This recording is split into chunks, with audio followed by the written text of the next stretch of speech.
Саламатсыздарбы? Ноокат районуна караштуу Төрөбайбекиев атындагы орто мектебинин кыргыз тили жана адабият мугалими Тургунбаева Максуда сиздер менен. Бүгүн эл аралык балдарды коргоо күнү менен куттуктаймын. Бүткүл дүйнөлүк балдар күнү 1989 жылдын 20 ноябрынан тартып дүйнө жүзүндө белгилене баштаган. Балдарды коргоо күнү бул эл аралык майрамдардын бири. Бул майрамды дүйнө жүзү боюнча 65 жылдан бери майрамдап келе жатышат. Ар бир бала корголууга укугу бар. Аска зоо тирегибиз болгон атын эрибизге биз ар убак бала бойдон кала беребиз. Баланын билеги ооруса, эненин жүрөгү ооруйт деген сөз жок жеринен айтылбаса керек. Балдар ата-эненин ыраазычылыгын албаган адам эч убакта жакшы адамдардан болбойт.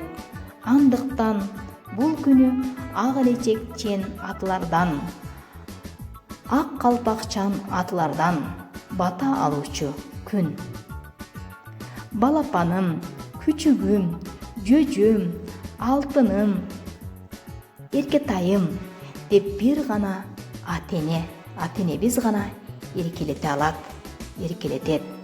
Алар бар, сиз эркелейсиз, наалыйсыз. Ата-эне бар, биз бар. Балам менин бактым. Апа, биз сизди жакшы көрөбүз. Күн сайын ата-энеңерге ошентип айткыла балдар.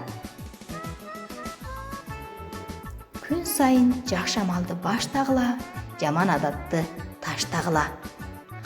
Ата-эне бир тууганы бар адам эң бактылуу инсан балдар. Кулагыңарга күмүш сырга. Өмүр кымбат, өмүрдөн да көңүл кымбат. Өз айбириңдин алдында таза бол. Эл эмне десе, ошо десин. Кийимдин жакшысы кир көтөрүмдүүсү, кишинин жакшысы сөз көтөрүмдүүсү. Жакшы менен доштоссоң, алдыңан чыгат кучактап, жаман менен доштоссоң, артыңан жүрөт кушактап. Акчасы көп адам бай эмес, нафсиси тоок адам бай. Андемесе балдар, мен силерге акыл насаат сөздөрдөн айта кетейин. Эстүү кишинин боюна карап жүргөнү дурус. Сулуу эмес болсо, сулууланам деп жүзүн булгабасын. Сулуу болсо, өзүн адепсиз кылмыш менен кордогосун. Аристотелден көпчүлүктөн сен эмнең артык деп сураганда, ал мен жашоо үчүн тамактанасам, алар тамактануу үчүн жашашат деп жооп берген экен.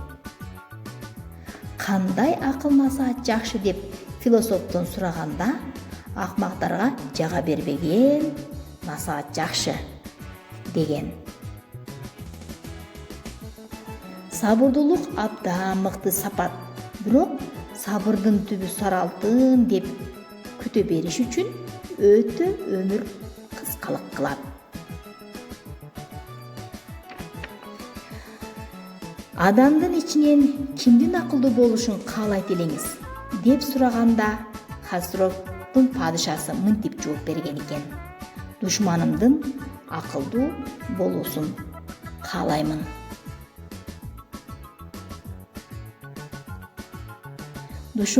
Акылдуу душман адамдык арамдык ишке сейрип барат. Ал эми акмак душман адилсиз иштен токтотууга болбойт. Балдарымдын ыйманы менен ыйык, акылы менен бийик, эмгеги менен улук, абийири менен тунук кыла көр деп жаратканымдан тилеп кетем. Андемесе убактыбыз аягына чыгып баратат. Саламатта калгыла, менин алтындарым.